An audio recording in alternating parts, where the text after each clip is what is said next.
Alright, today we're going to be doing the install on a 2013 Lexus RX 350 with no navigation. The first thing we're going to need to take off is going to be the center console here.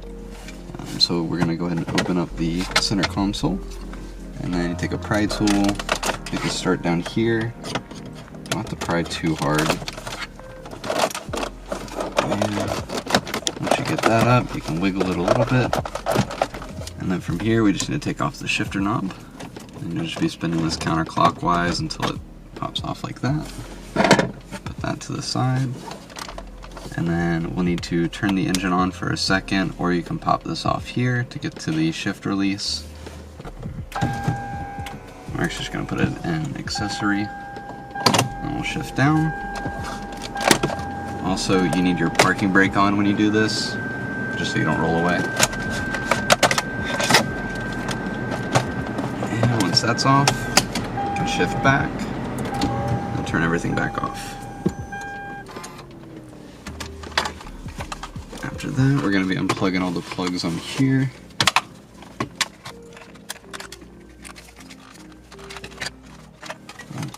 There's also a clip right here for this cable. Just wiggle that loose. Alright, so the next thing we can do is pull this off. It should just pull straight off. The clips are kind of at an angle. As you can see there's 1, 2, 3, 4, 5, 6, 7, 8 clips. And we've also got one over here that you need to take loose. It pulls loose down here, and then it actually comes from behind here. So you just need to take your pry tool and pry this top part off. After that, this should come straight out. And you can see they go pretty straight here, but then you have the clips that go sideways. Alright, and then this vehicle's already had the bolts removed. The customer brought it to us, but there's going to be a bolt right here. It's a 10mm. It's right inside this hole.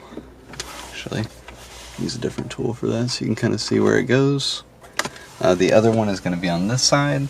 Same kind of thing, it's sideways and it's right in here. And you'll be able to see the 10mm. After you get both of those loose, the radio will come out. You can use a pry tool. And since you can see the clips on the bottom, I like to get those loose first. And then go along the top.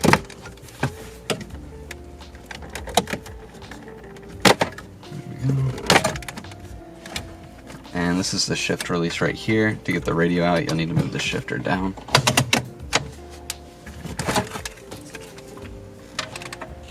And now we've got the radio loose. Go ahead and disconnect all the plugs.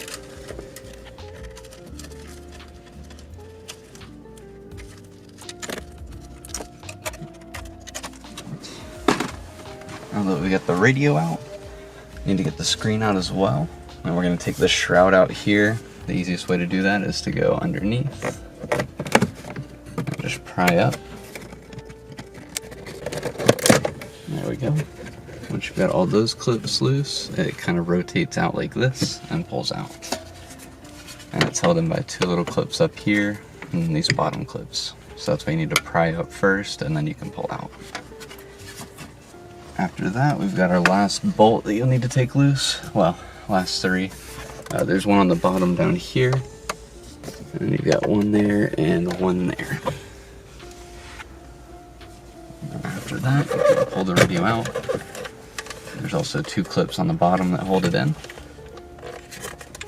And then after you get the display out, you just gotta unplug the 2 cables back here.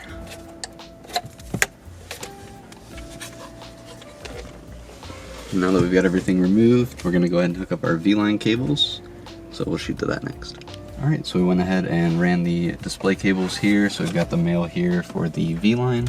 This is the factory male into the VLine female here. And then we've got both of those ran down to where we're doing the VLine. So next we're going to plug back in the display. So we're just going to plug in these 2 cables. And you're going to tilt it down like this, push it back, and then tilt it up. You want the clips in the bottom 2 corners to actually go in, like that. And you just want to make sure the top is actually lined up with the screw holes, which in this case it is. From there, we're going to get our 3 Phillips head screws and screw it back in.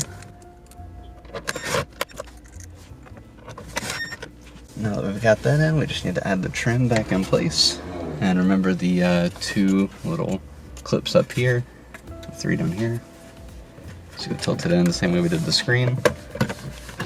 Line up the 2 top parts and push up. And then the bottom clip should just slide into place. You might have to push it back a little bit and down. And it should be in place. You just want to push around it a little bit, make sure all the clips went in perfectly. And then we'll move on to the radio next. Alright, so next we're going to be putting the radio back in place. We've got our cables here, so this is our main harness, this is our USB harness here.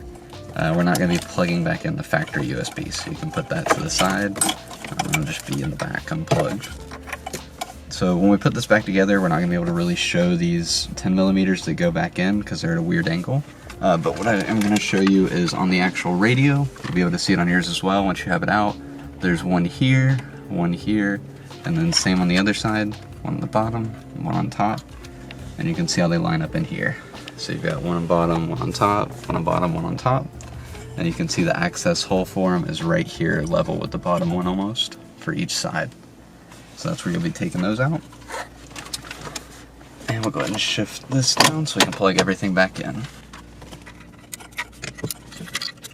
Now during our install, we do have this 12 pin here that is the main harness for the V-line. There's not a factory 12 pin that's going to plug into this, so we'll just leave this disconnected, but the male side does need to be plugged into the radio.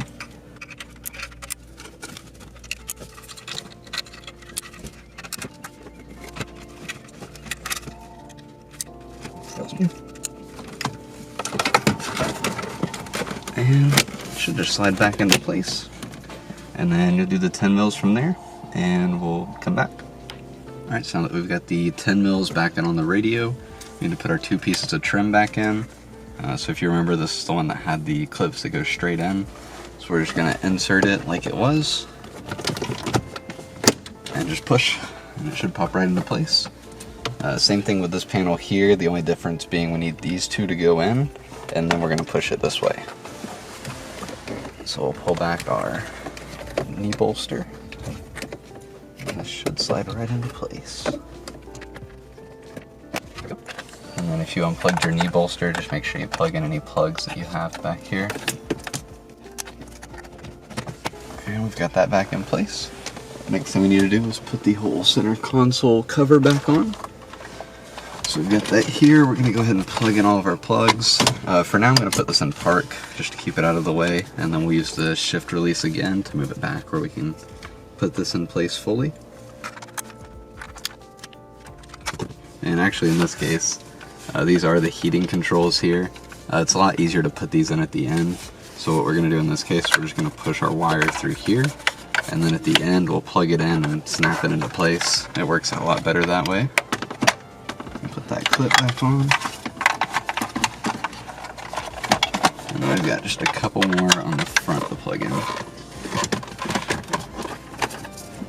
Got this one here, and then this one.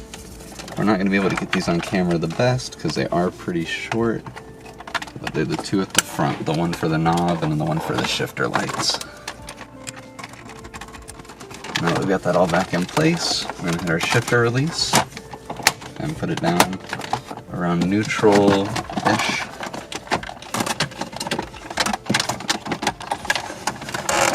And from here,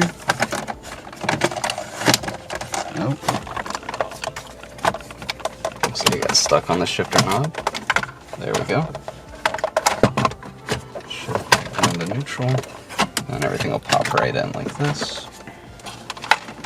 And don't forget this cable if you do have the heated seats.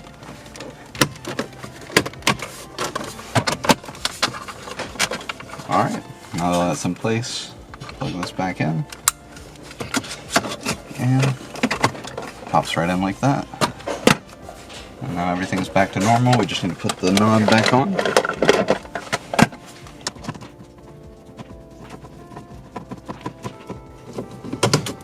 we go. And that's how you install it in the 2013 Lexus RX 350 with no nav.